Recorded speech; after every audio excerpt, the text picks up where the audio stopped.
Ja, detta var väl lite... Ja, det första som inte når. Good afternoon. Let's move to the last section of this afternoon of the first day. It's an honor, a privilege to introduce Dr. Maria Bondani with her topic that deals with statistical perspectives of non-trivial states of light. And Maria Bondani is research scientist of the National Research Council Institute for Photonics and Nanotechnology, working at University of Insubria, Como, Italy. She is author of more than 130 scientific papers issued in international journals that cover many experimental topics in the fields of light-matter interaction, nonlinear optics, and quantum optics. She is involved in teaching since 1990 and science dissemination since 1986. And since 2011, she is topical editor of JOSA.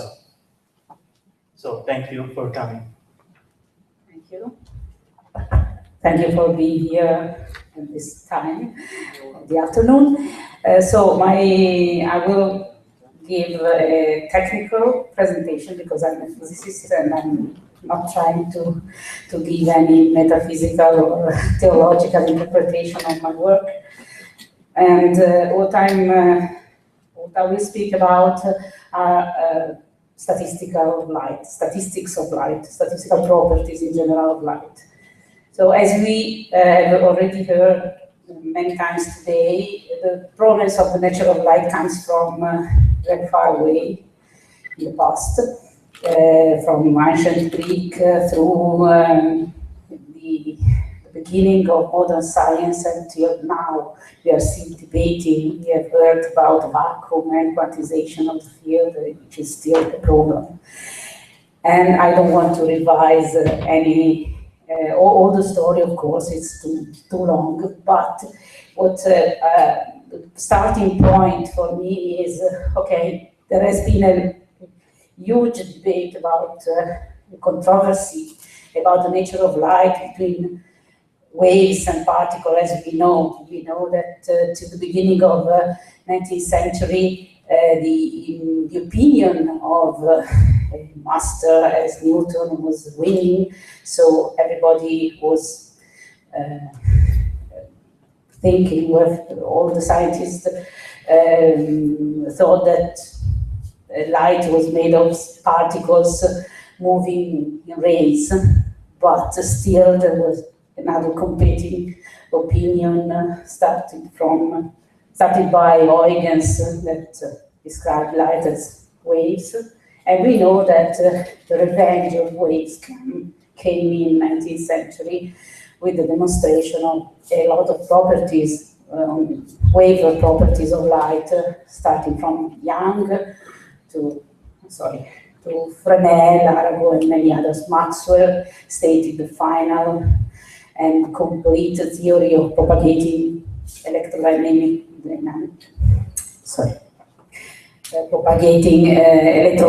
fields.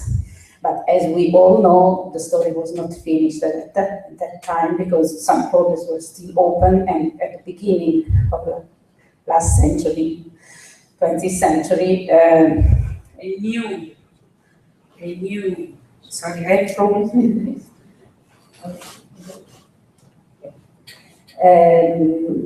To solve, to interpret, to give some solution to open problems, the idea of quanta was put forth by Planck and Einstein. This is a story we always know.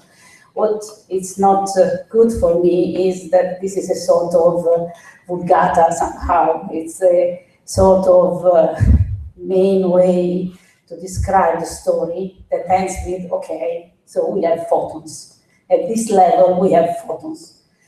Actually, this is not true, because the rest of the century has seen has seen the development of a new field of optics that is called quantum optics. Quantum optics have made some steps forward beyond these initial intuitions, and this is what we are.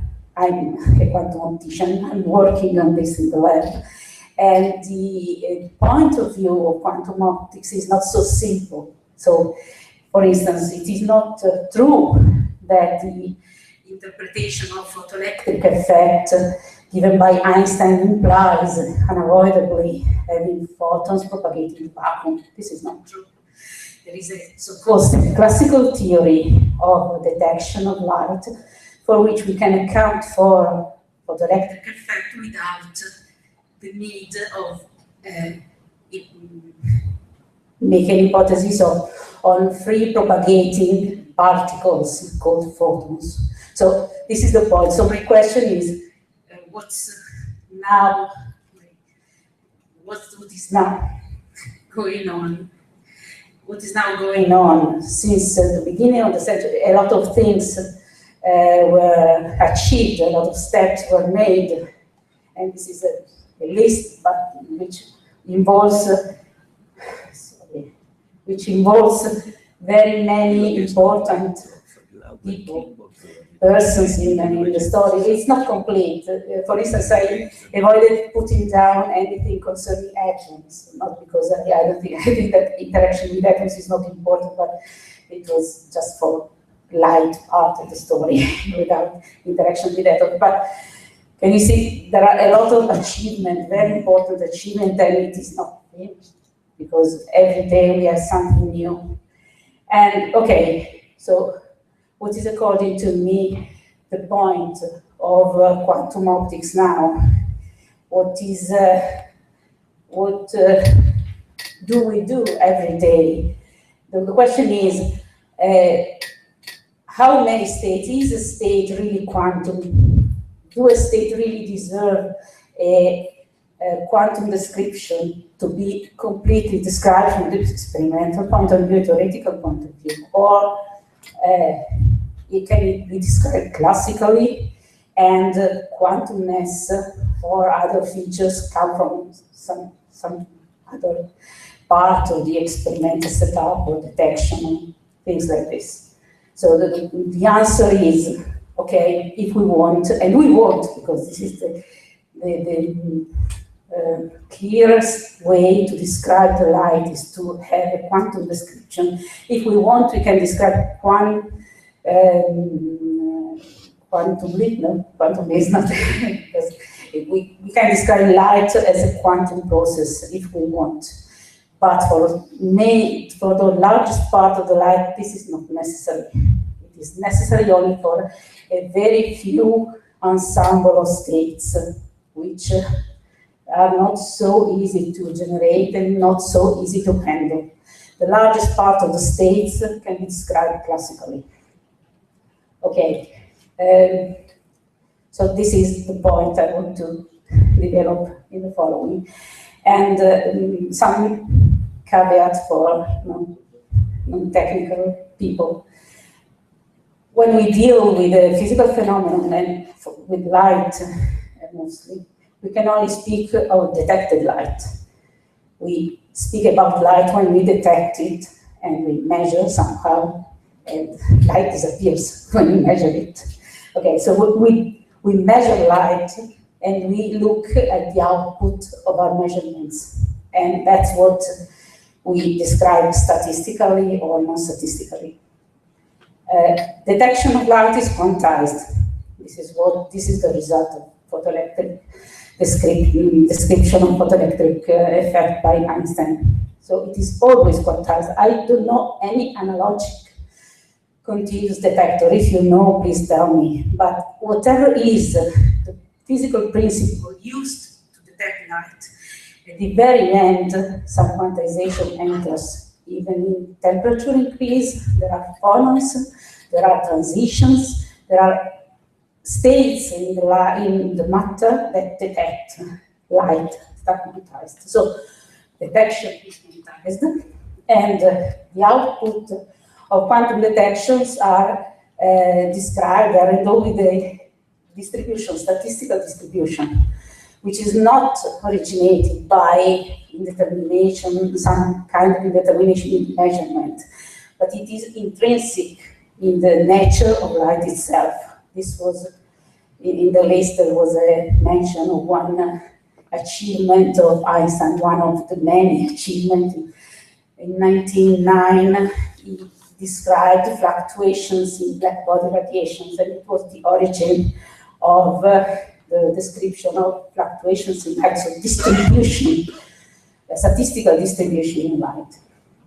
And so statistical properties of light, both as distribution and as correlations, which is another statistical properties, are important both to characterize light and to use states of light to make some technological applications that we will see. Okay, so if we need to measure light, the question is how can we measure light? There are a lot of different detectors we can use. Some detectors are so-called, the device, in general, the detector is something that converts light into a signal, electric signal. This is the most common way we measure. And there are very many kinds of detectors. And as to the operating regime, we can distinguish three different regimes. One is so-called proportional regime, continuous regime, in which the detector gives an output proportional to the energy, overall energy impinging on the detector itself. So these kind of detectors have a lot of noise. They are not able to distinguish photons, so to go down to the very low energy level, because they have a lot of noise. But nevertheless, they are quantized in principle as an operational principle, but when you use them, you cannot distinguish single photon, single quanta of energy. Then we have the other extreme is so-called single photon detectors. They give an avalanche response to the detection of a single, to the exchange of a single energy quantum. And in between, there are so-called photon number resolving detectors, which in principle are what everyone would require to measure, because these are supposed to be detectors able to distinguish one photon from two, from three, from four, and so on, so on, so on. But of course, it's not so easy, mostly when the number of photons is big. Okay, so we are dealing with such kind of detectors. There is a lot of research on new detectors of this kind. We use commercial detectors, Hamamatsu HPD detectors. HPD stands for hybrid photodetectors. They are an evolution of very old, and one of the first maybe light detectors, so photomultipliers, with a different technology for amplification. Disregard the formulas, they're not important, but this is the output. This is what we get from repetitive measurements of the same kind of light. And we see different peaks. So each one of these peaks can be interpreted as having detected, the first one, 0 photons, 1 photons, 2 photons, and so on. Okay, I'm using the word photon just to let you understand, but it is not true.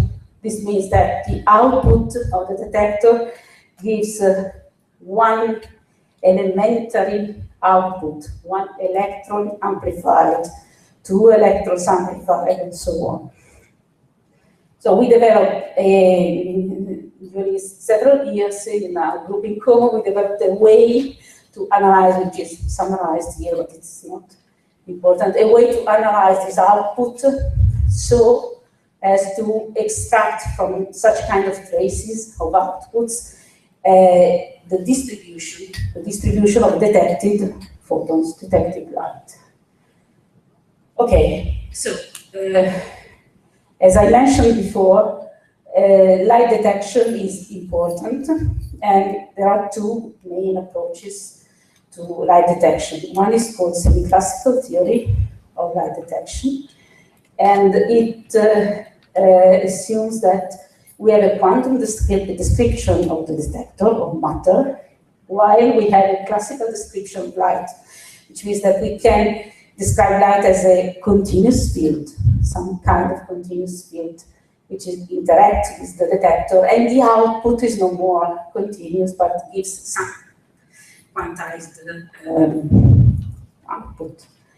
So this is a general formula you can find on very many textbooks that starts from the intensity distribution of the continuous light, of the classical light, and gives the detected photons, detected output distribution. So this is a discrete probability. This is a continuous probability. Here we have some examples. For instance, for coherent states of light, this is the output of the well-known Poissonian distribution.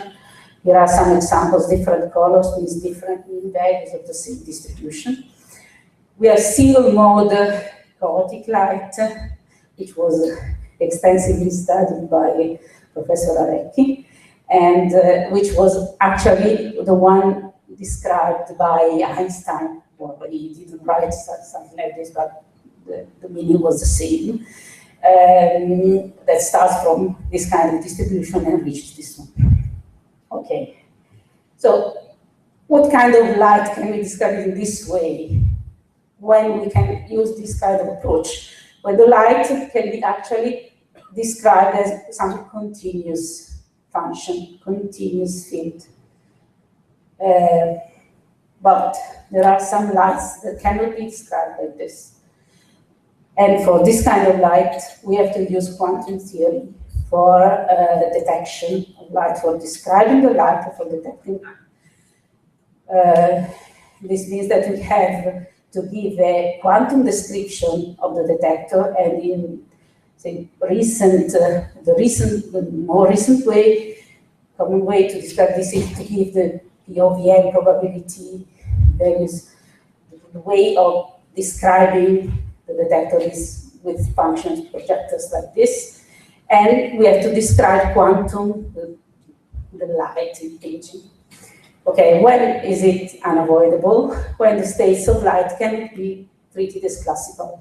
For instance, when we have single photon states, just one photon at a time, this is a condition that we can obtain by single emitters like atoms or molecules or now quantum dots or in emitting diodes, but that gives single physical objects that gives us single photons, one photon at a time, randomly, unfortunately, not deterministically.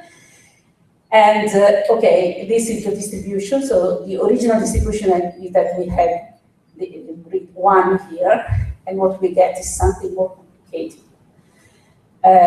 Having so-called Fox states, this is the name of these states with definite number of photons, with n larger than 1, 2 photons, exactly 2 photons, 3 photons, 4 photons is a dream for a quantum optician. I don't know any physical process that gives exactly this kind of states. It's just an object, photo object. And another, so this is discrete. Single photon states are widely used for cryptography, communication, quantum information, and things like that. These are not too difficult to generate. And for another class of states that are quantum, are also called squeeze states. They are states in which photons are generated in pairs. So it's not so easy to see it from this expression, but if we plot it, if you can read the numbers here, we have 0, 2, 4, 6, 8. Not the odd numbers are not comprised. And this gives, so classical states cannot be like this. If something is missing, even just one probability of having one photon is missed, the state is no more possible. So to describe these states that are properly quantum, we have to use quantum theory. What happens if we use quantum theory on classical light? This is forbidden? Of course not. We can describe also classical light in the same way, and you get the same results as in the semi-classical theory. No problem. Okay, so people that does my work, quantum opticians, we always use this formalism because it's more complete, the most complete and easiest to use. Okay, so what characterizes quantum light at various with classical light? We can characterize these differences in different respects. For instance, looking at the distribution of light, probability distribution of light, classical light has a, it was written here, I will show you, the variance of the distribution, that means the spread around the mean value of the values, intrinsic values of the distribution. For coherent state, as this relation is exactly equal to the mean value. For so-called thermal chaotic light, it is bigger. You see this quadratic term here, m squared, and then 1. And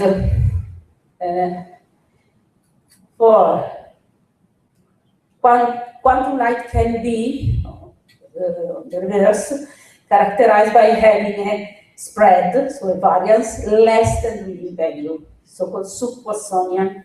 So it means that the distribution is shrinked, is narrower than the Poissonian distribution. This is a signature of quantum mass. It can be demonstrated that any classical light has to be this value. This is called Fano factor larger than 1. If it is smaller than 1, it is quantum.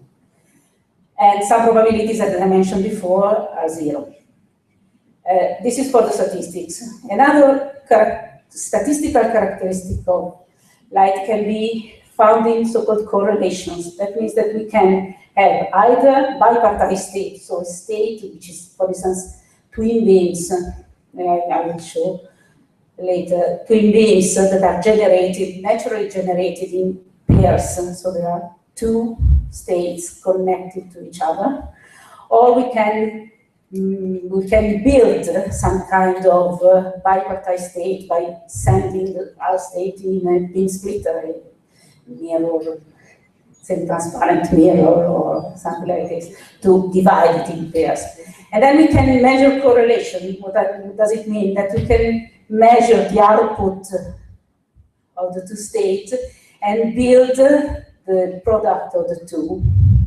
And correlations for classical, there are very many definitions of correlations, but let's say that for quantum, the coherent states are a boundary between classical and quantum state, and any classical state has correlations larger, equal or larger than coherent state, and for quantum state we can have, for some conditions, even anti-correlations. So we can have lack of correlation. So I have no time to go in details, but there are several ways to characterize this light. Okay, rapidly, what we do in our lab is to study so-called continuous variable states.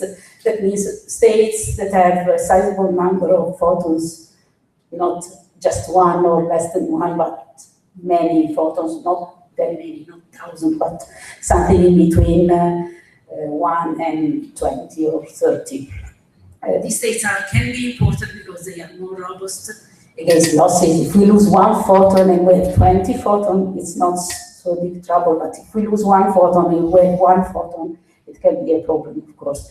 So we expect that this kind of states can be interesting and important for quantum information, for cryptography, and we use commercial photo detectors, not only photomultiplier, not only HPDs as I described, but also other new developed detectors. Okay, what do we do? Okay, this is a summary of different statistics. So light can be generated, manipulated, and in very many different, with very many different properties, not only Poissonian, this is a Poissonian distribution, this is a single mode thermal distribution we saw before, but this is, for instance, multimode. If we have many of these, we have such kind of distribution. This is more common than this one. It is very difficult to generate single mode thermal states. It's not so difficult to have multi-mode thermal states. But we can also displace light. For instance, we can take one of these states and add a coherent state. And what we get, for, I don't know if you can see, it's a sort, we call it brontosaurus. It's like, you see, it has a tail, a back, and then a neck. It's a kind of dinosaurs. And it's very strange. It's an uncommon distribution. And we can displace other states, for instance. This is a displacement of this one, displacement of that one. Why did we do this? Because these states can be useful to reconstruct, for instance, Wigner function, which is another way to describe light.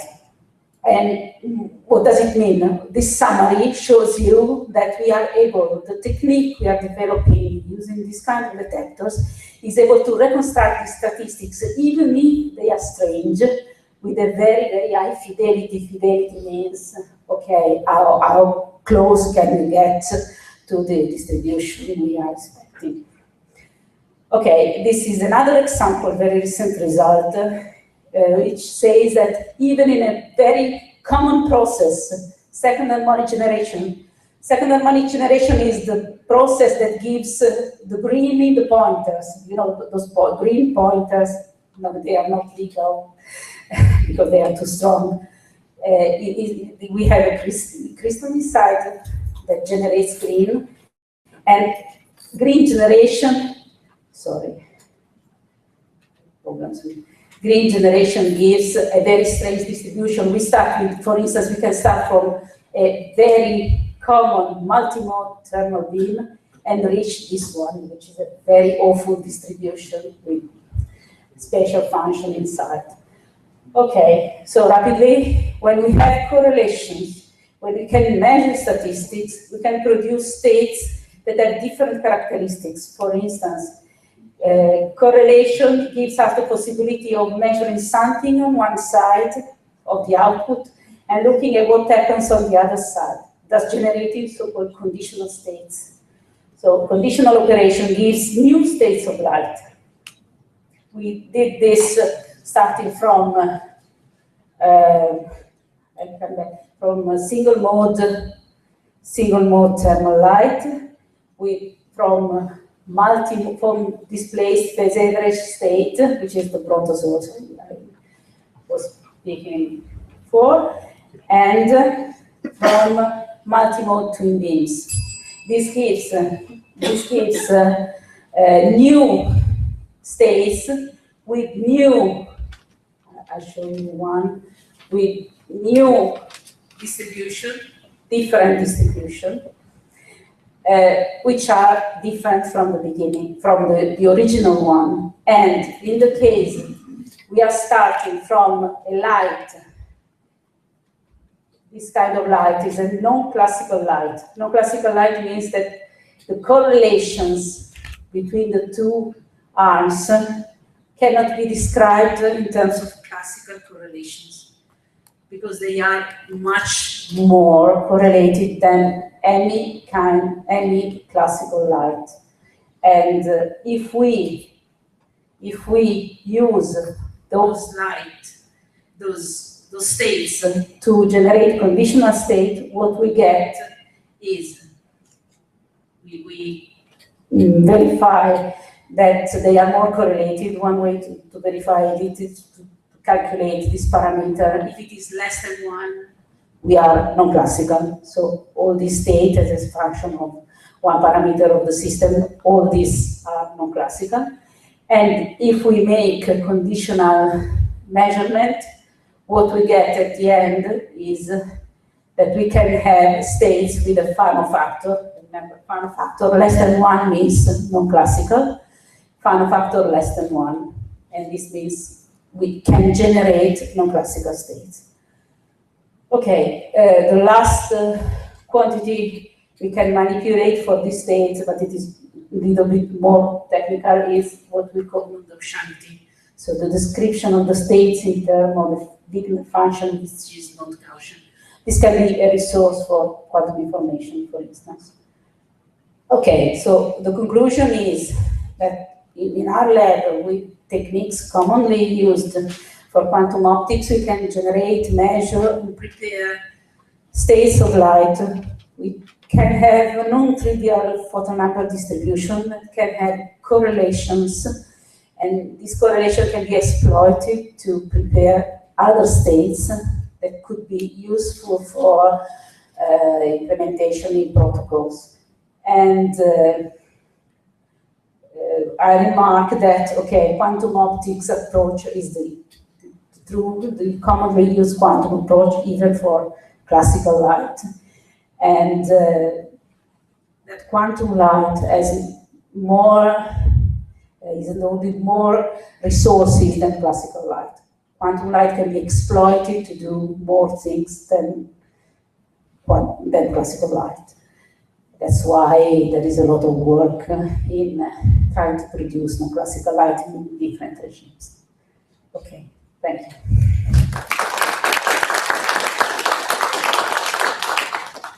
Thank you very much for your presentation. We have time for a brief question.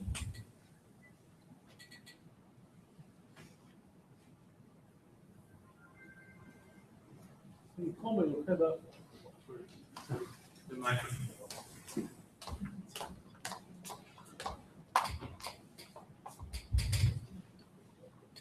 You have also a theoretical and experimental group.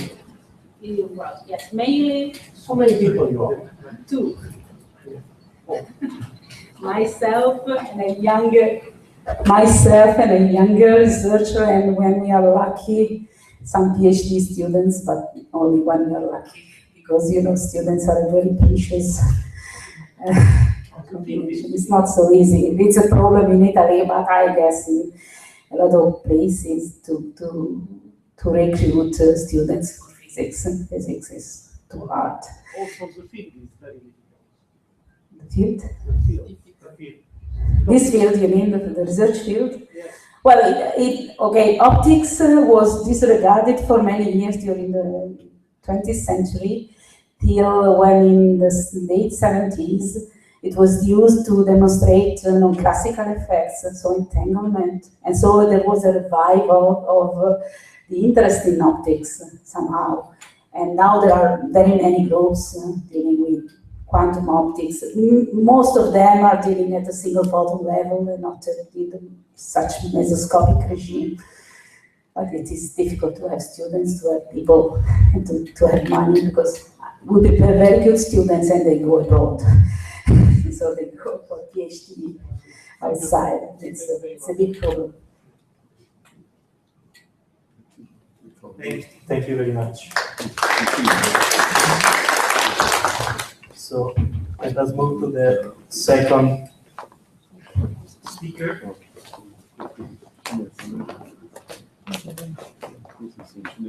And the second speaker is Professor Sperello Di Serego Alighieri.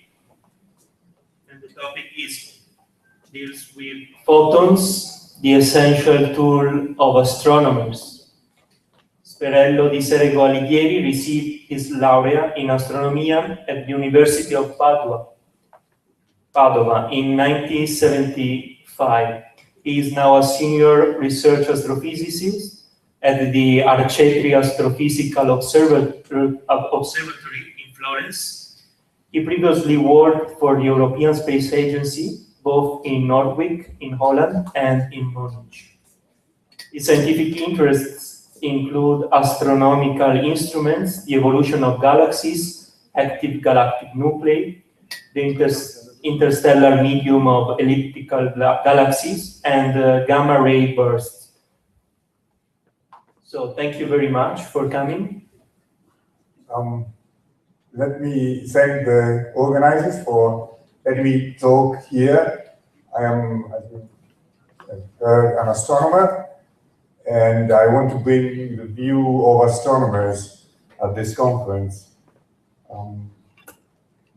The main point is that astronomy is not, by and large, an experimental science. We cannot carry experiments. We cannot think about theories and prove them by experiments. The only thing we can do is observe what the universe shows us. And so it is important to realize that in these observations, the carriers of information are mostly photons. There are a few exceptions, of course, like cosmic rays, neutrinos, maybe gravitational waves when they will be discovered. And of course, inside our solar system, we can send probes, we can send satellites, space missions to directly measure things. But this is only within the solar system, which is really a tiny, tiny part of the universe. So photons are our main tool. So just very simply, let's examine in detail which information does a photon provide us with. Essentially, is the three information are listed here. So from a photon, we know the direction from where it comes from, and we sort of parameterize this with coordinates, light ascension and declination for us astronomers, but you can use any coordinate. The second important information is the energy of the photons, which corresponds to its wavelength or frequency. And then there is a third information, which is just as important as the others, but maybe not so much used, and concerns the polarization. And essentially it's the position angle of this polarization. Position angle is an angle in the sky, a direction in the sky, if you want. Well, this is the general view, but if you want more in practice, as examples of the way we use photons as tools, I will give you a few examples.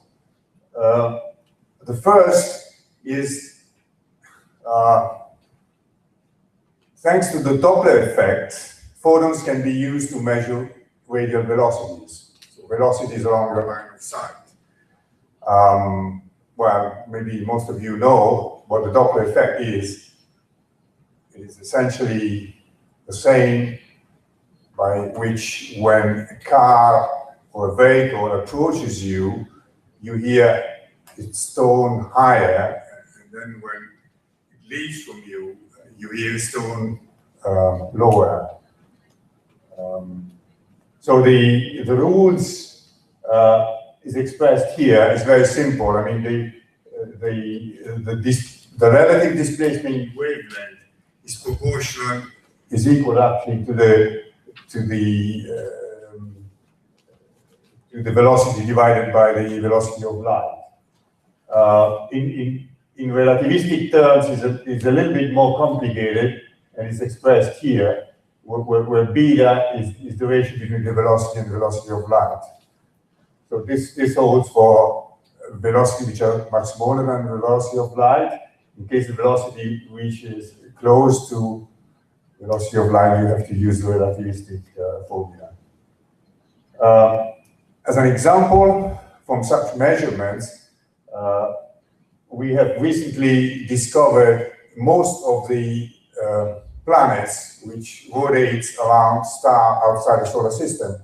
This is very simple, because when a planet and a planet rotates around a star, actually, they both rotate around their center of gravity. So the star also rotates. So the star moves back and forth in terms of radial velocity, and you can measure this using the Doppler effect. This is what has been done, and by this we have now discovered about 1,000 planets outside the solar system.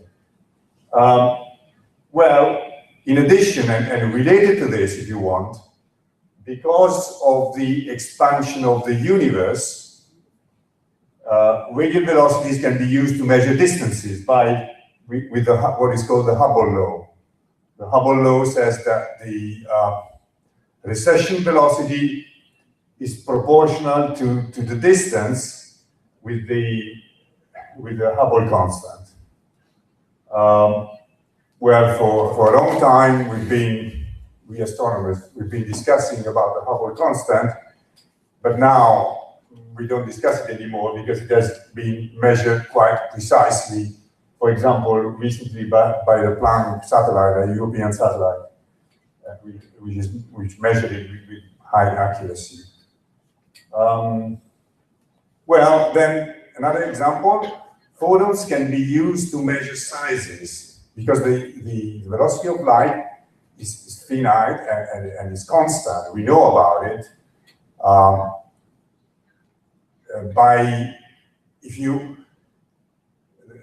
In a given time, the light travels for a given distance, which is easy to calculate, of course.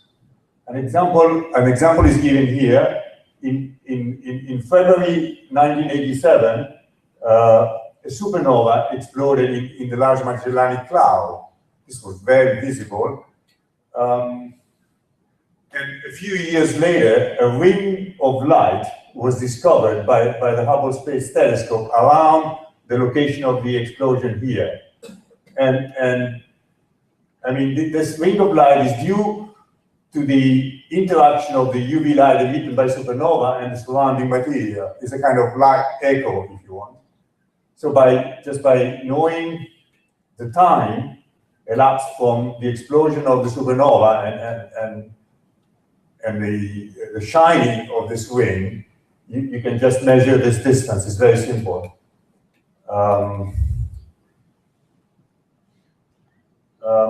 Another example is that photons are a tool for seeing in the past.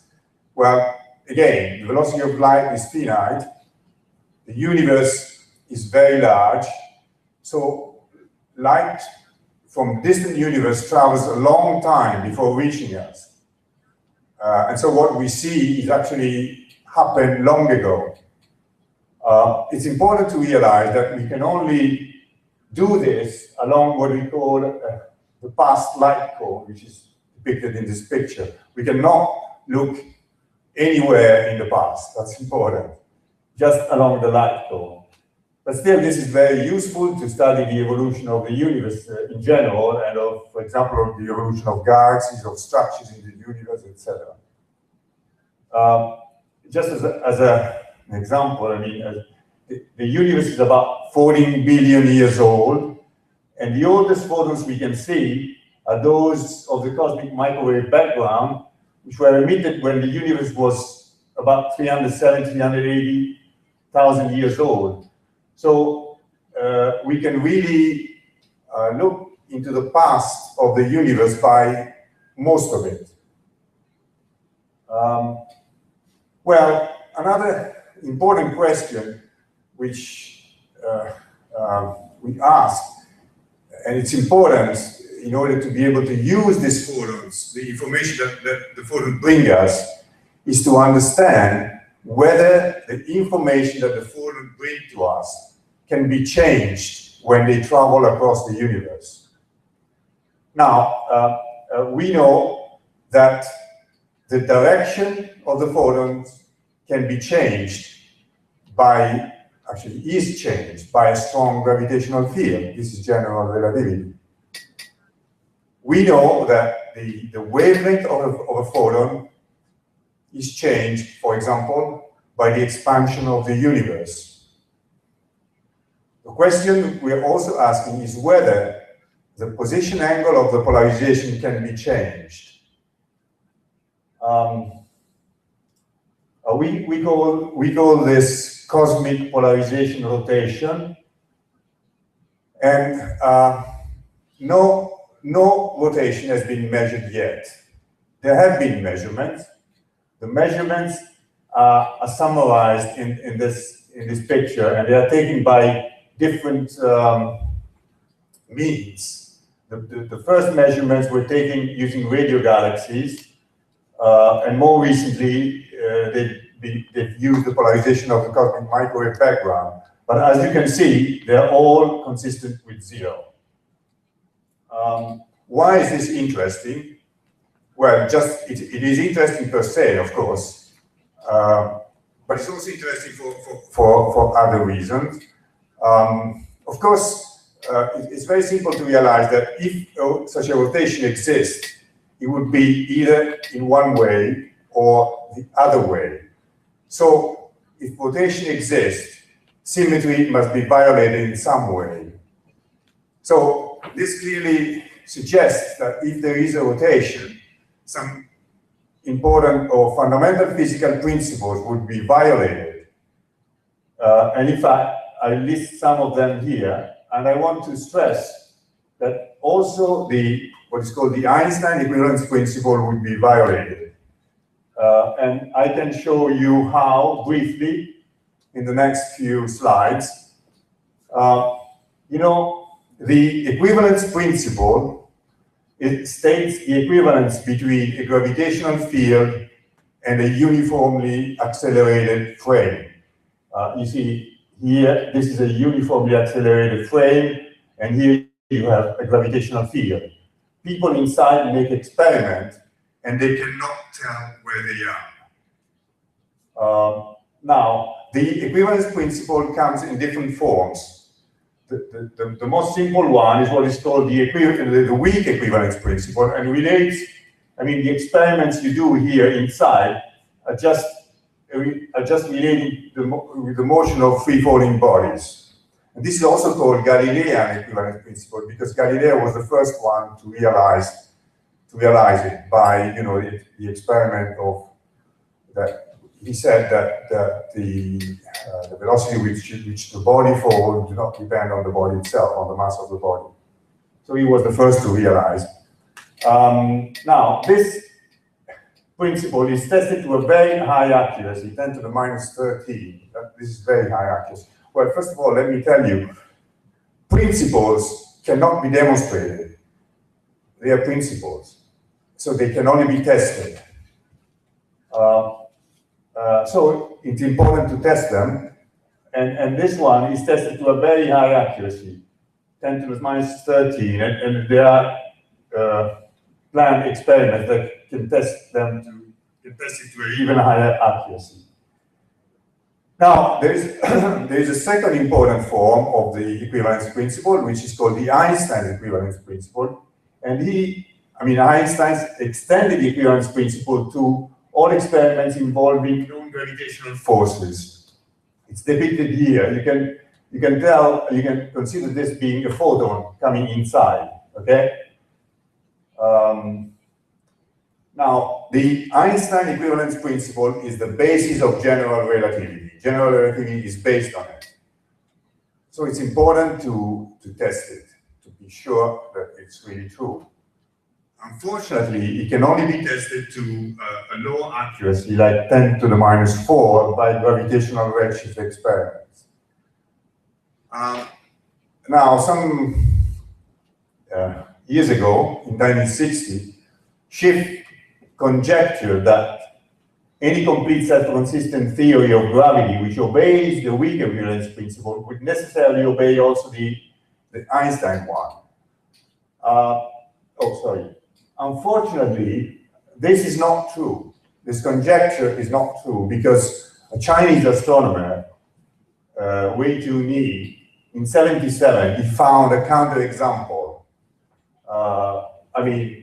The details here is that there will be a pseudo-scalar field, phi, which couples to electromagnetism in this way, and this would lead to a violation of the Einstein equivalence principle while obeying the weak one.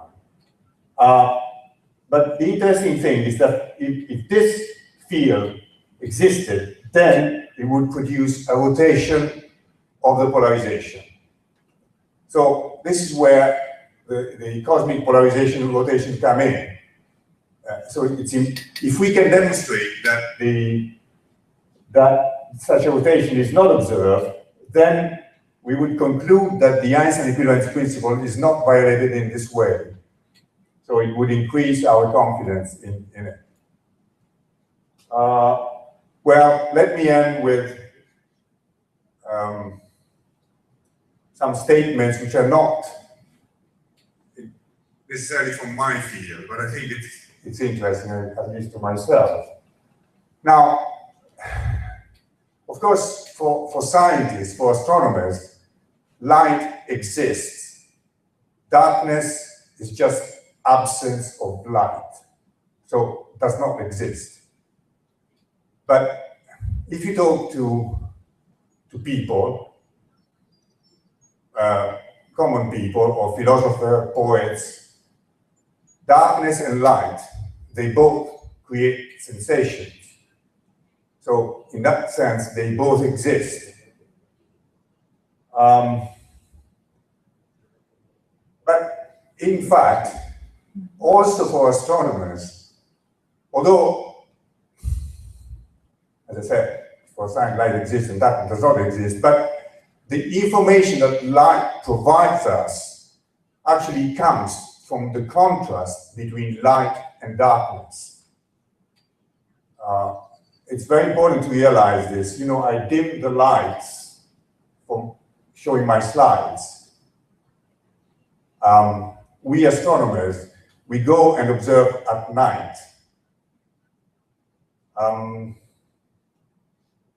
Well, if the sky were completely bright, and you know, the Olbers paradox foresees that the sky should be completely bright, we would have very little information.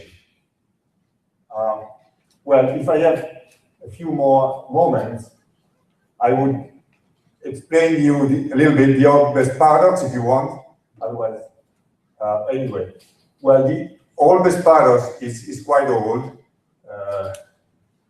about a couple of centuries, and it says that a studying infinitely old universe with an infinite number of stars distributed in an infinite large space would be bright rather than dark. So the whole sky would be just as bright as the sun. This is because the surface brightness, that is the luminosity per unit solid angle, does not depend on the distance, since it is the ratio between luminosity and solid angle, and they both decrease as the distance squared. This is very simple. It's actually illustrated in this drawing by Edgar Allan Poe. Well, this should show it in a sort of film. The film starts here. You first see a bright star, and then more distant and more distant stars appear until everything is very bright. Okay. Also, if you consider the cosmic microwave background, which is actually some form of light which comes from all over the universe, also from the CMB, the information comes from the very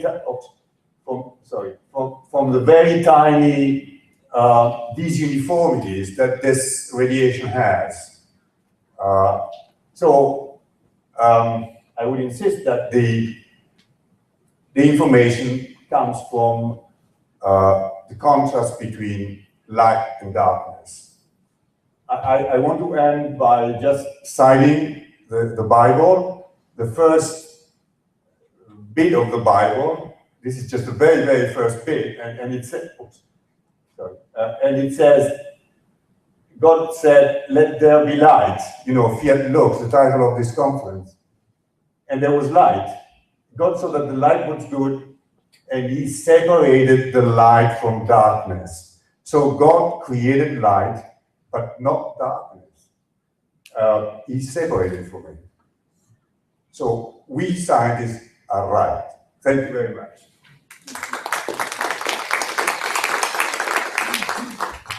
Thank you very much. So there's time for question. Thank you very much. I really appreciate your speech. I just had a question. I was a little bit confused by the contrast between light and darkness. In my feeling, personal feeling, you know that we say that you can think positive or negative, thinking that your glass of water is half empty or half full. And I always had the impression that you can see that it's half empty only because you are a man. Because in nature, it does not exist any negative concept.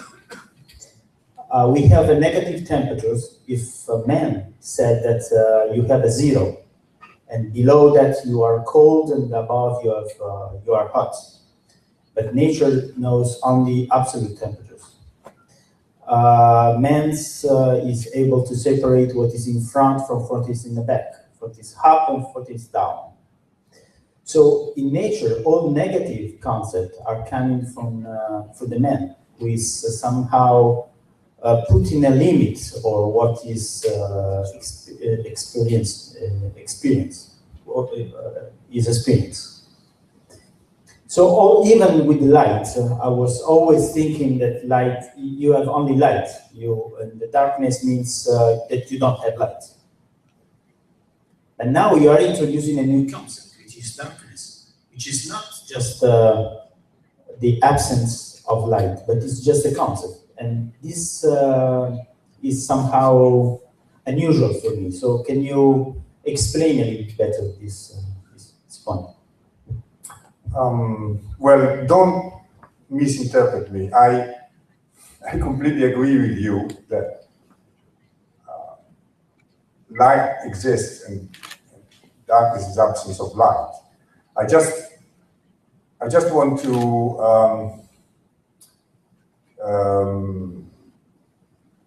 point out that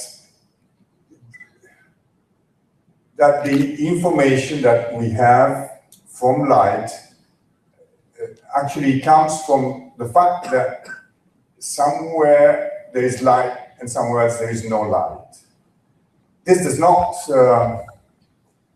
I don't think it means that darkness exists. It's just that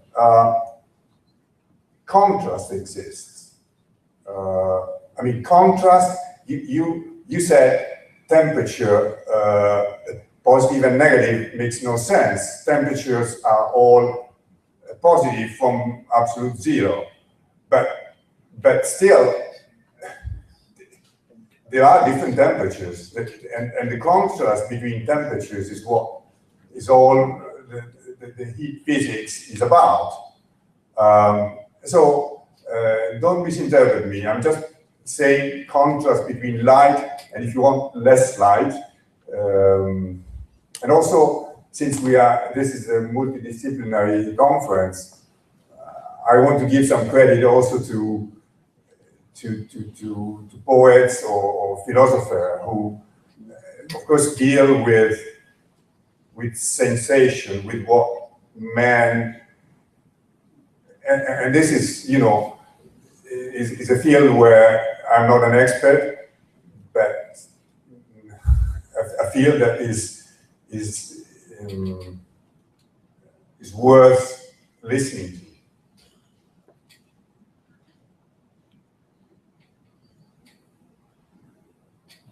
So, is there any other question? Thank you so much.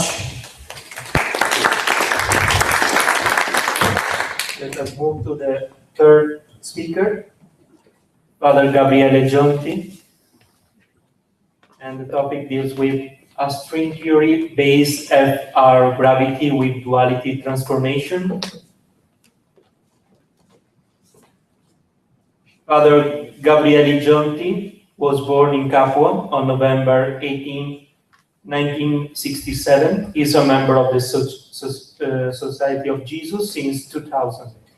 He has studied physics in Naples and did his doctoral work at the International School of Advanced Studies, ISAS, in Trieste.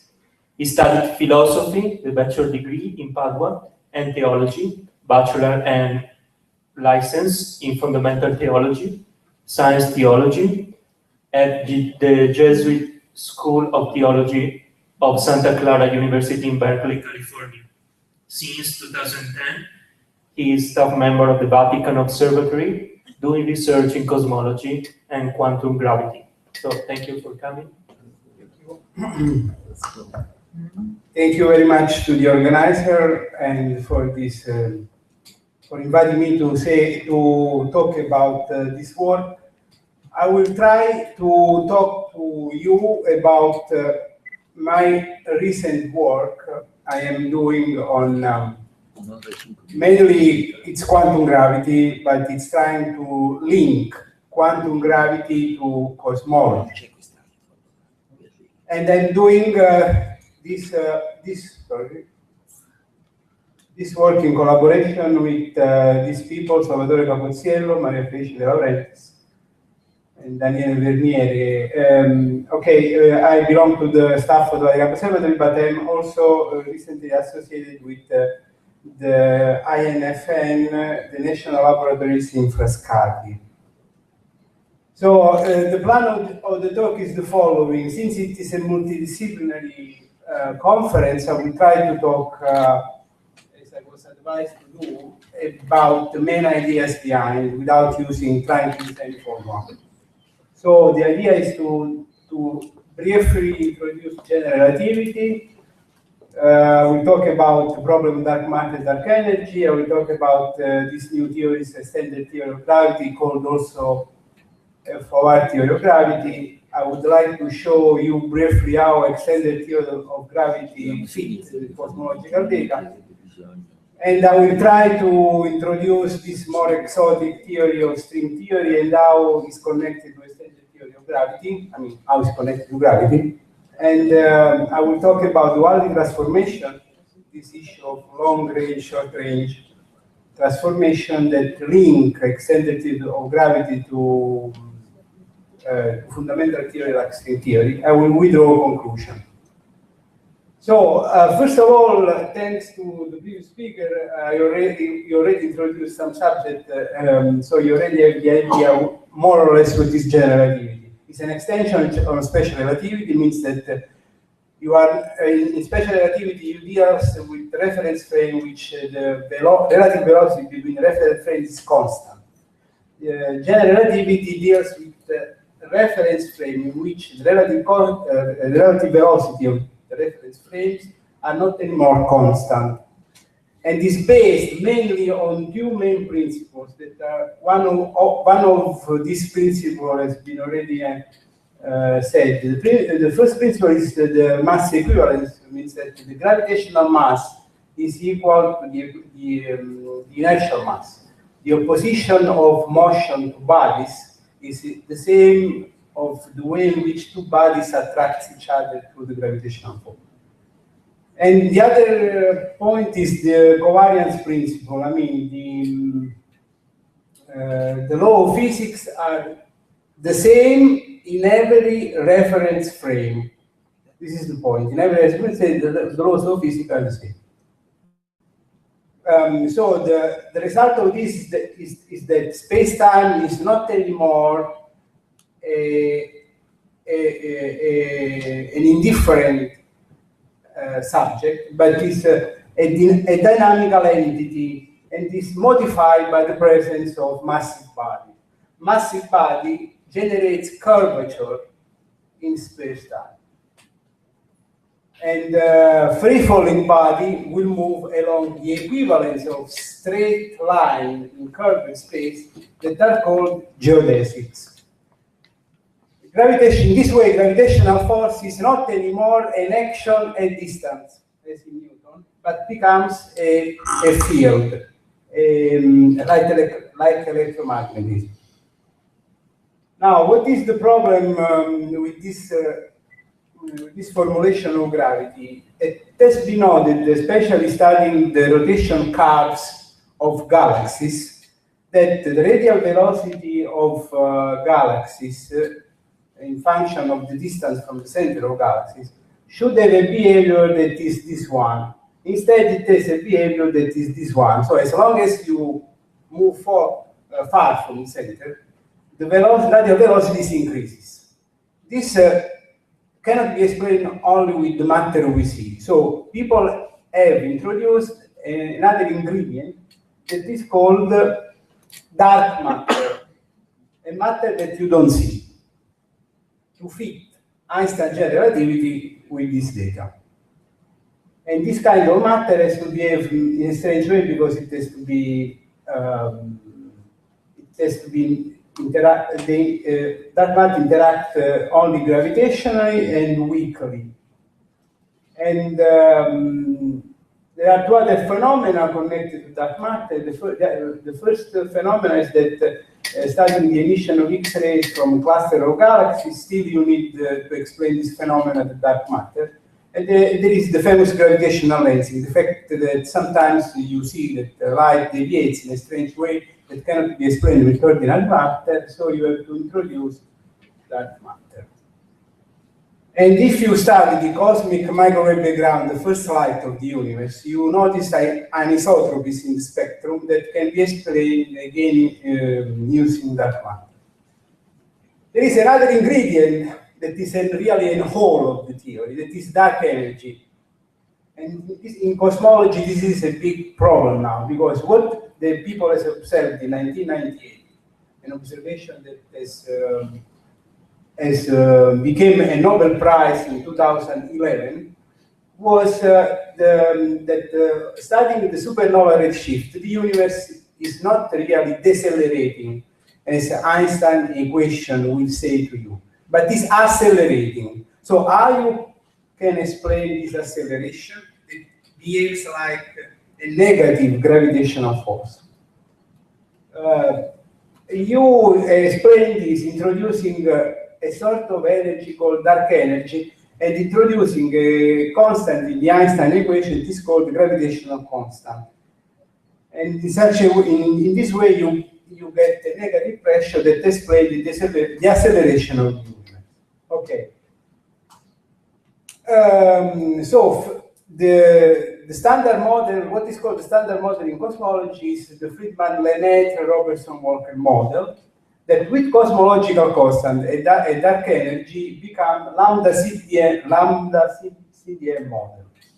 This lambda CDM model, I don't want to say much, but I want says that again, to explain the anisotropy, the fact that from the anisotropy of cosmic microwave background, you notice that there is a tendency of the universe to be completely flat. This could be again explained if you say that there is a more mass energy in the universe that you don't see. That is dark energy. Again, you need this ingredient to explain this phenomenon. So the nature of dark energy is a bit, so to say, some of you in the talk already mentioned, especially the person who talked about electromagnetism, that there is this vacuum. So an explanation of dark energy is the vacuum of the quantized field at the beginning in the Big Bang in the universe. This is one explanation. But other people are explaining the same phenomena using an extra field that is called quintessence. Anyway, the problem is the following. The ordinary matter that you see explain 5% more or less of the matter energy you see in the universe. 24% is dark matter and 71% is dark energy. It's very clear that there is something that does not work in this one, in my opinion, and in the opinion of other people as well.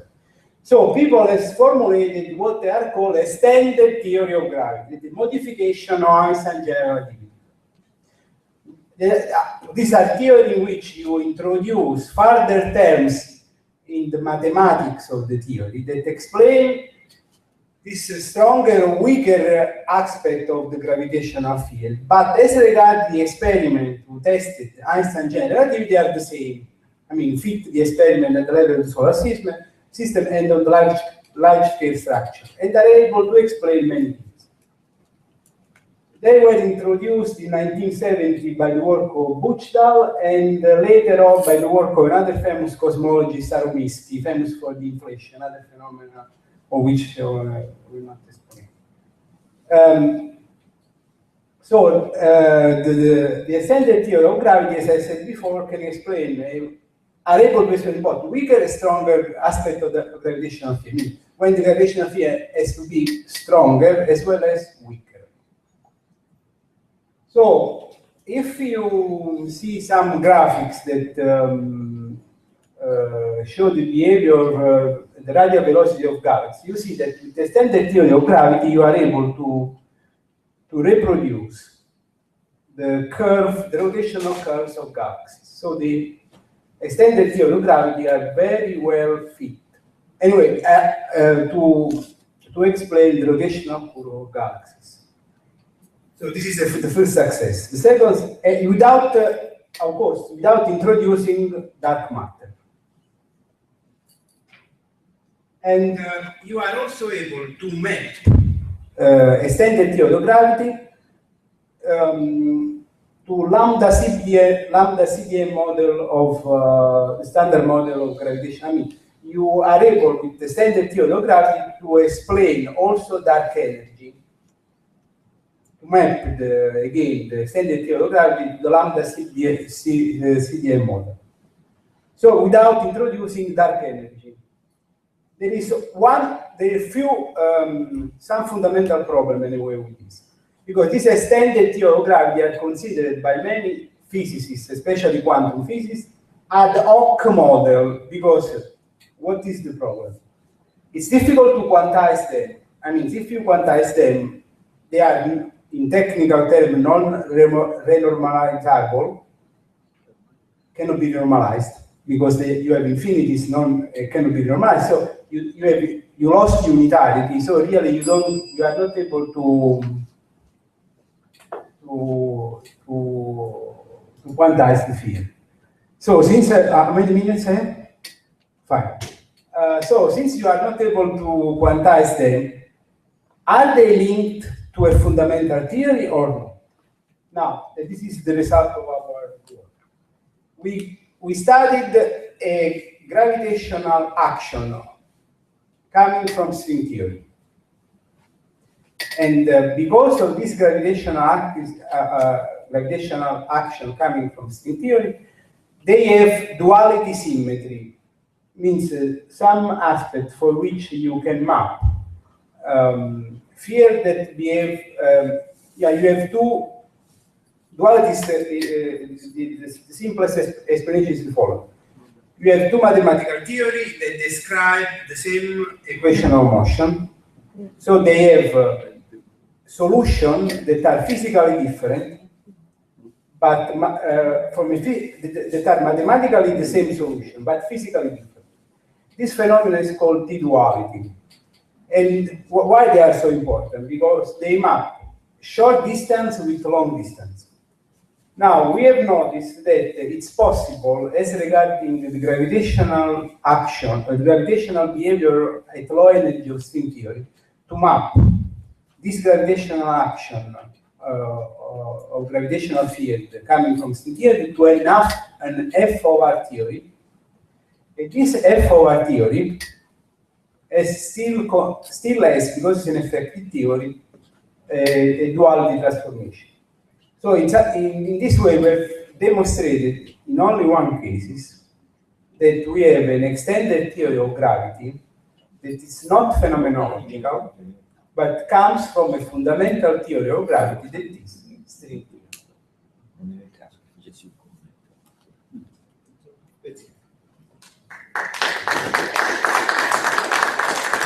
Thank you very much. So, that's time for question. Yeah.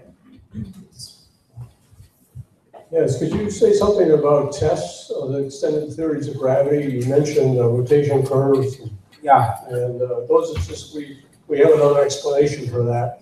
Is there an experiment?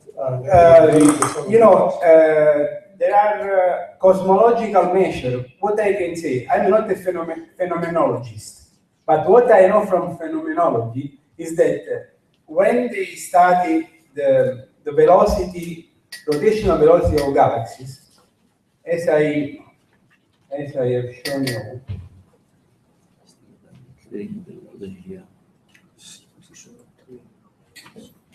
you see, they map the radial velocity of each element of the galaxy in function of the distance from the center of the galaxy. And they, theoretically, using, so to say, general relativity, they should expect this behavior. Instead, they notice this behavior that cannot be explained with ordinary gravity. So they have to say, they make the hypothesis that there is an extra matter to explain this. This extra matter that we have to add, but you don't see, is called dark matter. It's a simple definition. It's a definition of not knowledge, we don't know that. But we have to hypothesize that there is to explain the rotational curves of galaxies. It's what I understood. Is there a very clear distinction between an extended theory of gravity, say for gravitational waves, as opposed to general relativity? I mean, what I'm asking, you have an experiment that doesn't depend on the existence of dark matter or not, or there's a fundamental difference between the extended theory of gravity and general relativity that you can measure ultimately. The problem with the extended theory of gravity, you modify gravity, from what I know from a theoretical point of view. So it's not my field of expertise to study gravitational waves. But what I can see simply is that with extended theory of gravity, you could end up with, since interaction is stronger or weaker, you can modify the kind of gravitational waves you study. So there should be also, of course, a test based on gravitational waves that could test the extended theory of gravity. Yes. At the moment, the game is mainly on dark energy and dark matter, because this is a big hole of the theory, so to say.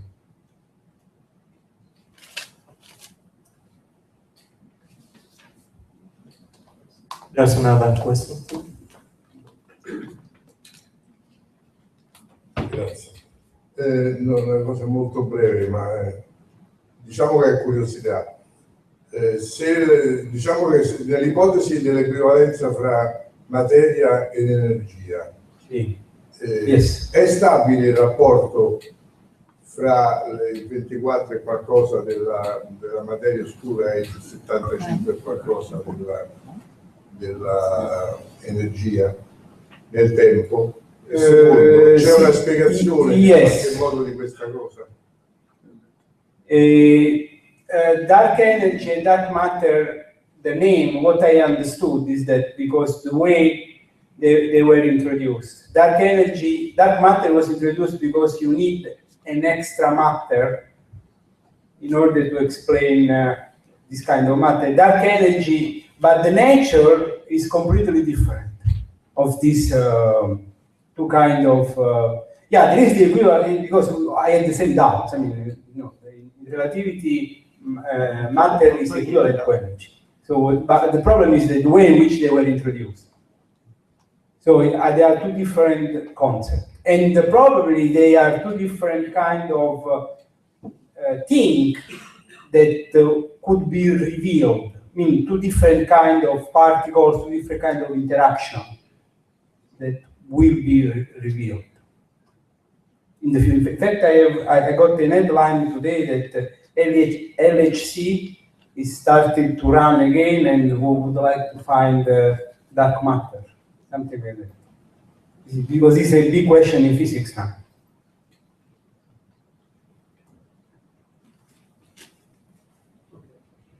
Thank you very much. So now we move to the last part of this afternoon section, the last part of the day, with Tarant's movie. So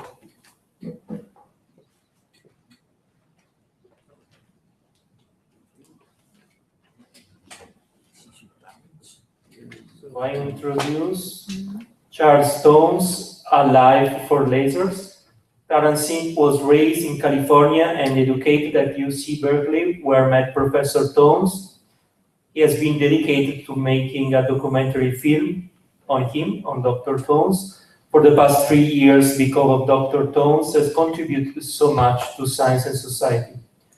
After producing this film, he hopes to work on mitigating climate change and helping the United States government.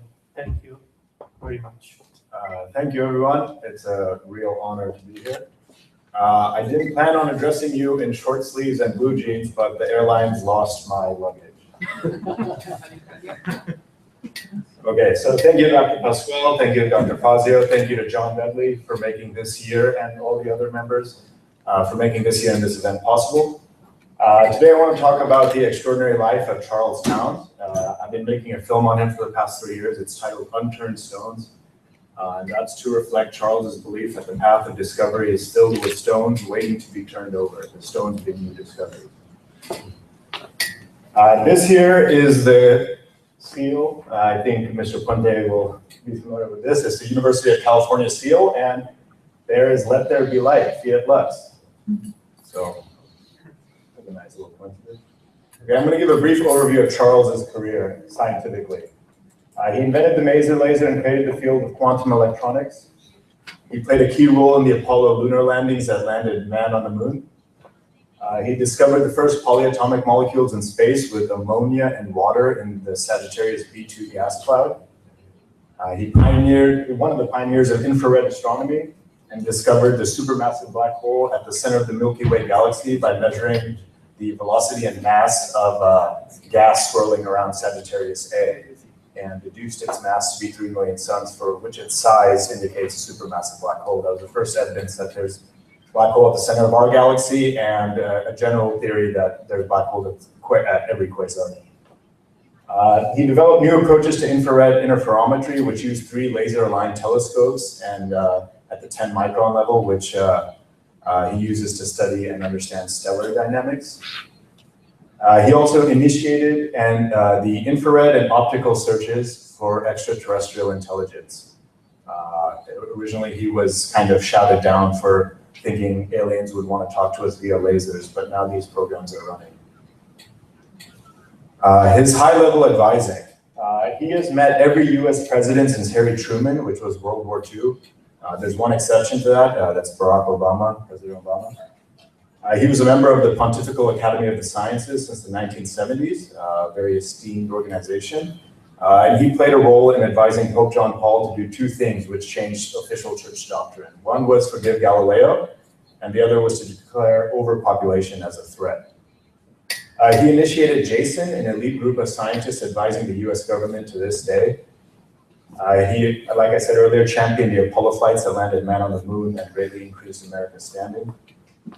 He advised the Pentagon and strengthened the military, and at the same time worked very hard on arms control. Charles and a Soviet general at one of the original arms control conferences were the first to propose the idea of banning nuclear weapons from outer space. They both thought that was a good idea, approached the leaders of their governments, and that treaty was ratified, ratified, and lasted today. He advised President Reagan to reduce the MX multiple warhead missile deployment, and advised President Clinton to sign the Comprehensive Test Ban Treaty. Now I'll play a little trailer.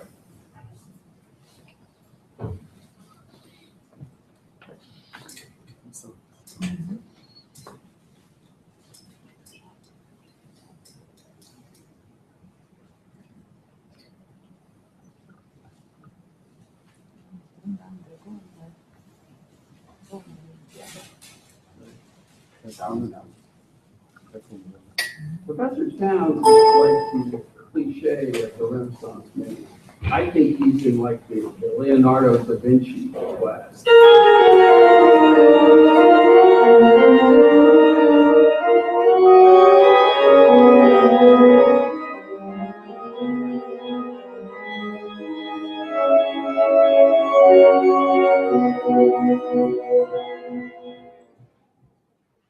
Many people know him as a scientist, others know him as an educator, religious and philosophical thinker.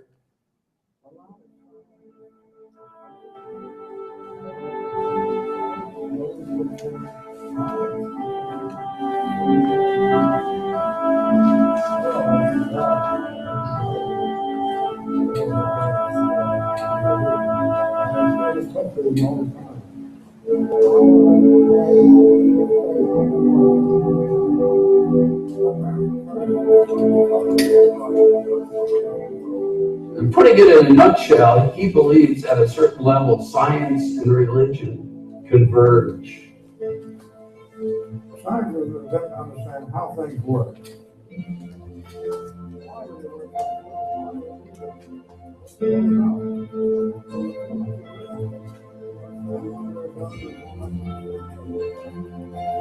Professor Towns grew up in the South, and after everything is said and done, I'd have to say that he remains a Southern Christian gentleman.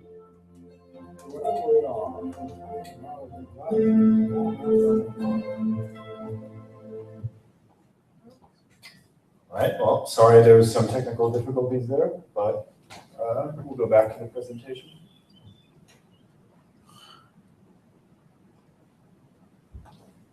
Okay, a little overview of his life. So Charles was born on July 28th, 1915 in Grenville, South Carolina. This is an area of the United States known as the South. It was a close-knit family and they grew up on a farm. All his ancestors arrived in America before the Revolution, and most of them were religious dissidents. He used to run through the woods, catch turtles, and compete for patents with his brother, and develop a strong love of nature. Charles's family was firmly religious, but they were open-minded, and they were of the Baptist denomination. They taught Charles to stand up for what he thought was right, even if other people disagreed with him. And this played a really critical role later in his career. To Charles, the beauty of nature was obviously God-made. His parents encouraged his love of nature and even let him grow caterpillars in the house. Physics. Charles decided to make physics his career after his first course in college. It was his sophomore year, and he fell in love with its logic and real-world applicability. He had personally a desire for new ideas and discoveries. That's what he was most excited by. He got his PhD at Caltech under W.R. Smith, and studying isotope separation, molecules, nuclei, and spectroscopy. He graduated in 1939, and this was after the United States and global depression, so jobs were scarce. So he took a job at Bell Labs in New York, and this was an industry which was a bit of a failure for him because he wanted to go into research in academia. But moving to New York where Bell Labs was located was critical. In New York, he met Frances Brown, and they dated for 6 months before marrying. With her, they were married for 73 years. He had 4 daughters and many grandkids and great-grandkids. World War II broke out 6 months after their marriage, and Charles was immediately assigned to build radar bombing systems. And in this process, he learned a bunch of engineering. Microwave spectroscopy. Charles was assigned to build a radar at 1.25 centimeters in wavelength. They knew this would be absorbed by water vapor, but the military leaders demanded it, so they built it anyways. And this sparked his interest in studying molecules with higher frequency oscillators so he could understand more about the molecular and nuclear shape. Charles had a personal desire to create a higher frequency oscillator than what was available at the time. So for years, he struggled at the problem. And he was even made the chairman of the Navy Commission to find a solution to this issue, but no such solution appeared after 4 to 5 years. And then one day, while sitting on a park bench in Washington, D.C., struggling over why they could not come to a solution, revelation struck.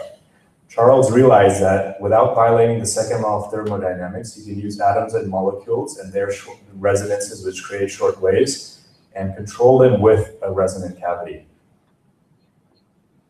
He then recruited James Gordon, one of his graduate students, to help build the first maser.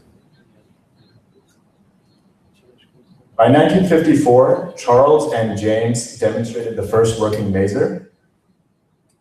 He and his students coined the term, and maser stands for microwave amplification by stimulated emission of radiation. His original intention was to produce infrared waves, but he decided to start in the microwave because there was a lot of microwave surplus equipment from World War II, and he was familiar with ammonia. A few months before they had the first maser working, he was interrupted in his office by Isidore Rabi and Polycarp Cush, both Nobel laureates, both one previous chairman of the department, one current chairman of the department. This is at Columbia Physics. And they told him, you know this device is not going to work. We know it's not going to work. You're wasting the department's time and money. You should stop. But Charles had tenure, so he continued on. Now, reactions to the maser. Niels Bohr thought Charles had misunderstood the issue. Charles thinks it's because of the uncertainty principle.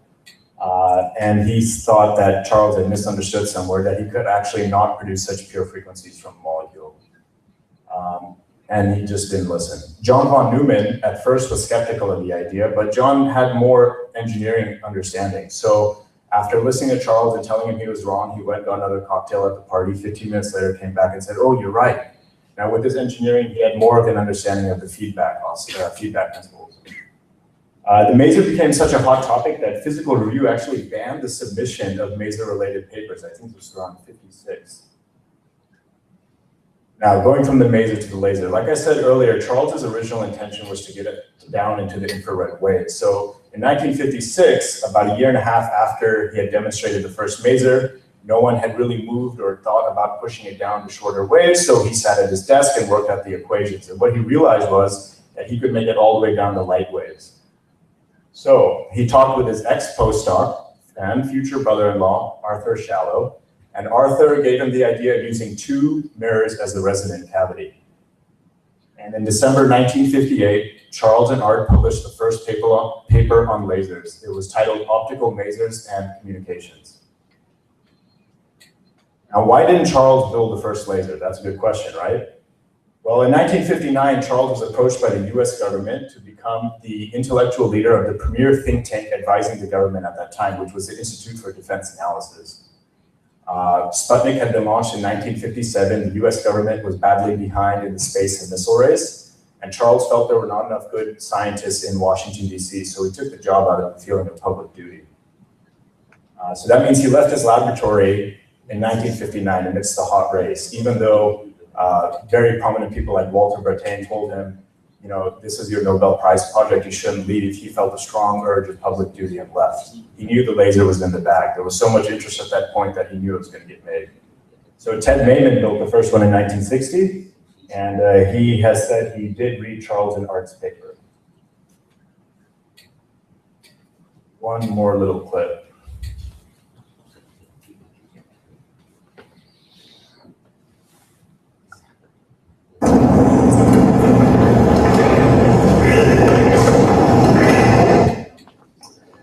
In the beginning of creation, when God made heaven and earth was without form and void, with darkness over the face of the abyss, and a mighty wind that swept over the surface of the waters. God said, quote, let there be light, unquote. And there was light, and God saw the light was good, and he separated light from darkness. He called the light day and the darkness night. So evening came, and morning came the first day. And God said, let there be a vault between the waters to separate water from water. So God made the vault and separated the water under the vault from the water above it. And so it was, and God called the vault heaven. Evening came and morning came a second day. Now you read, Stephen. I'll read when they start now. And God said, let the waters teem with countless living creatures, and let birds fly above the earth across the vault of heaven. God then created the great sea monsters and all living creatures that move and swarm in the waters. And so it was. And God saw all that he had made, that it was very good. Evening came and morning came, the sixth day. This heaven and earth were completed with all their mighty throng. On the sixth day, God completed all the work he had been doing. On the seventh day, he ceased from all his work. God blessed the seventh day and made it holy, because on that day he ceased from all the work he had set himself to do. This is the story of the making of heaven and earth when they were created. I'm going to just go back to my presentation.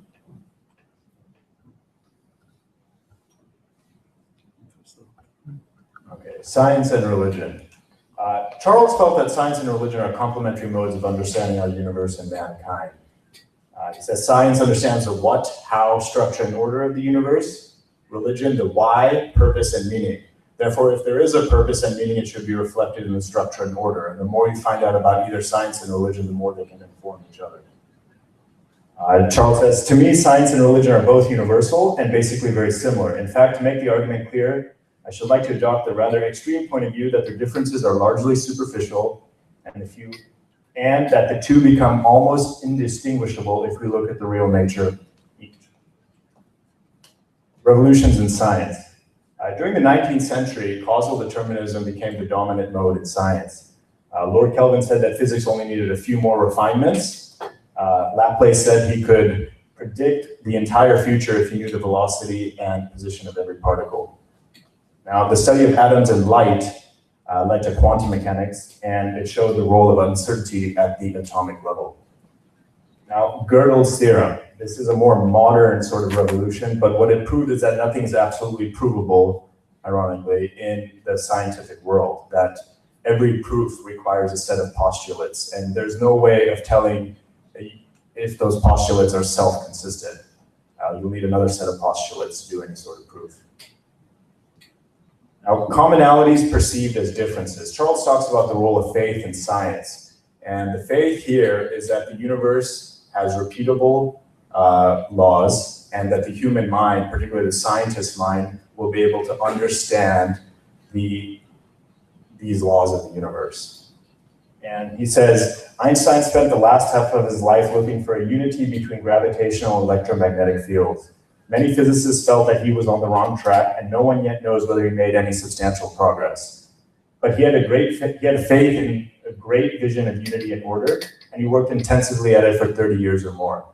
Einstein had to have had the dogged kind of conviction that could have allowed him to say with Job, though he slay me, yet I will trust in him. Now, revelation. Charles talks about the moment of revelation sitting on that park bench where he had the idea for stimulated emission by using resonant cavities as a real moment of revelation. For 4 or 5 years, he worked at the issue and suddenly it appeared.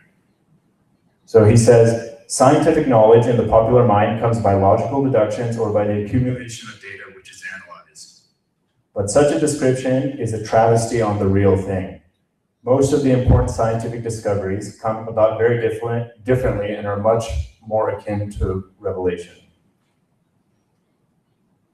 Then he talks about reasons and experiments in religion. He says, each day we see things and do things that affect the actions of other people. We read history and learn about the sequences of events that brought us to where we are today. Daily activities and historical understanding represent experience, which is in many ways very much like experimental observation, but it is normally experience of unique and unrepeatable events. Religious experience typically belongs in this category, as does some of social science. Theology, which among other things reflects on human experience, relies heavily on the history of unrepeatable events. But we evaluate these applying whatever logic we can, perhaps subconsciously, along with intuition, to form our religious views. Now, their common domain of knowing is science and religion. Why are we here? Where are we going? The big questions. Now, both science and religion have in common the desire to understand the origin and evolution of the universe and mankind. The physical laws of the universe are strikingly accurate for us to be here, and I'll read a quick passage from Charles where he talks about some of these. It says that our universe developed the way it did is delicately dependent on certain particular characteristics. For example, during the first second of the initial explosion of the Big Bang, the explosive energy and the amount of mass had to be very closely matched, better than 1 part in a trillion. If the mass had been slightly too much, the universe would have almost immediately contracted again. And if the mass had been slightly too little, the universe would have expanded so rapidly that there would have been no condensation of matter and no formation of stars or life. For our present existence, the electromagnetic force and the nuclear forces also need to be delicately balanced. If nuclear forces were slightly too weak, the heavier nuclei would have never formed. The universe would simply be made of only hydrogen. Chemistry would have been rather simple and unremarkable, with essentially only one element. On the other hand, if the nuclear forces were a bit too strong, then we would have had only very heavy nuclei and hydrogen would have not existed at all. Similarly, the strength of gravity had to be just right. Our own sun produces energy in a way which depends on a certain balance between the force of gravity and the rate of generation of energy by nuclear reactions in its interior. If the force of gravity had been somewhat larger, then stars would have cooked the nuclear fuel much more rapidly and their lifetimes would have been unhappily short. Our own sun, fortunately, has already lasted 5 billion years, the time needed for life to develop on one of its planets. And we can expect another 5 billion years. If the force of gravity had been weaker, material would probably have not clumped so nicely. Or if galaxies and stars had formed at all, they would have been of much larger mass and processes would have been much slower so that we could not have developed to the present stage. A large number of other details in the laws of physics fortunately turn out to be just right. Overall, the properties of our universe need to be strikingly and delicately adjusted in order for anything like life as we know it to exist. Now, what else do we know? We found no life outside of Earth. All life on Earth has left-handed amino acids, and this indicates that life started once or just a handful of times, even on a planet so favorable to it. So what this indicates, science and religion are indicating, is that man has a special place in this universe. And what our growing knowledge and science and technology force us to understand is that we, as humanity, are firmly in control of our own destiny. And it's going to be our values and morals that make the critical difference. So, conclusions. Lasers in Rome. Well, about a month ago, I was on a family vacation and was lucky enough to be in Rome. My brother and I were walking to a pizzeria near the Colosseum, and we both got hit with green lasers in our eye. Now, obviously, this is a very dangerous situation. You could get permanent retinal damage. But for me, it really brought home the message of what Charles is saying, is that we're going to have infinite science and technology, basically, but it's what we do with it that counts. Clearly, lasers can be used for such good work, but they can also be used to blind people. Charles died on January 27, 2015, 185 days after his 99th birthday. So if you divide 185 by 365, that's just over 0.5. If you add that to 99, he lived to 99.5, and technically that rounds up. And Charles always wanted to live to 100, so glad to say he made it. Thank you.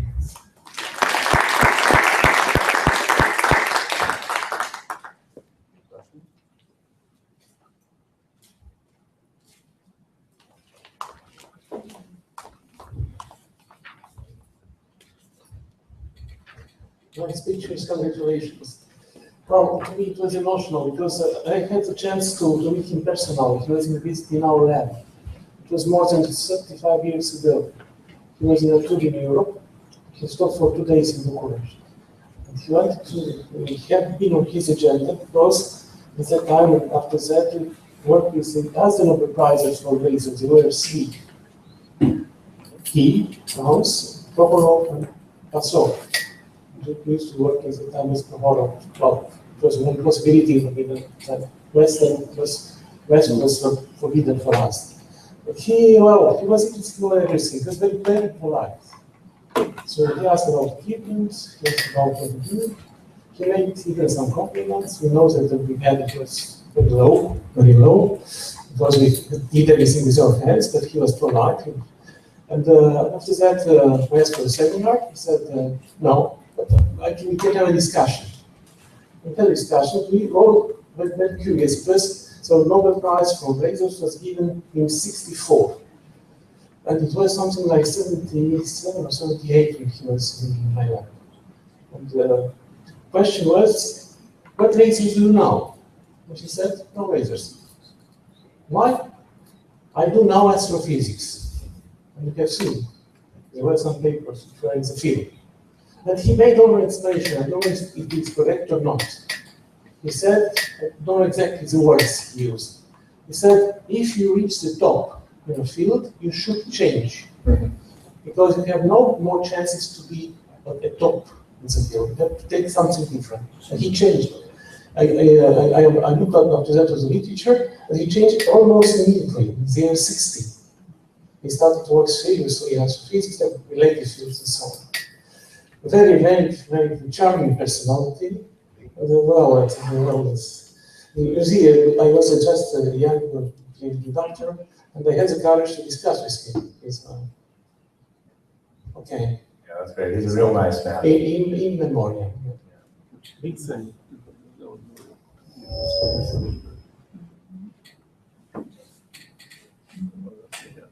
Is there other questions, comments?